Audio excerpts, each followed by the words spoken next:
आजचा दिवस खूप खास होता कारण आज आपल्या घरात स्लॅब पडणार होतं. तर नमस्कार मित्रांनो, मी हा विश्वनाथ आणि मी राहतो धर्माबाद तालुक्याच्या धानोरा या गावामध्ये. 8 दिवस झाला होता आपला एक पण ब्लॉग आला नाही. ब्लॉग न येण्याचं कारण हेच आहे, कारण आपल्याला आहे की नाही आपल्या स्लॅबची तयारी करायची होती. स्लॅब टाकण्याच्या अगोदर माझ्या छोट्या भावाच्या हाताने आम्ही छताची पूजा करून घेता आणि स्लॅब टाकणारी मशीन पण येऊन थांबली होती. आणि हे कामगार आहेत उमरी तालुक्यातल्या हुंड्या या गावचे माऊली कृपा मिलरवाले.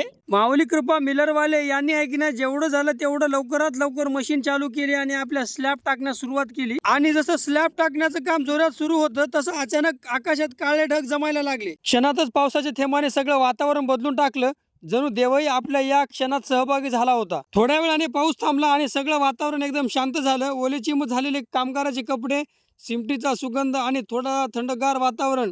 पण त्या सगळ्यामधूनही आपलं काम थांबलं नाही. पाऊस पडत असताना पण कामगारांनी काम थांबवलं नाही आणि या कामगाराची तारीफ केलं तेवढं कमी आहे. तर मित्रांनो, हा होता माझ्या घराचा छोटासा एक ब्लॉग. आणि ब्लॉग आवडला असेल तर जाता जाता लाईक करायला विसरू नका.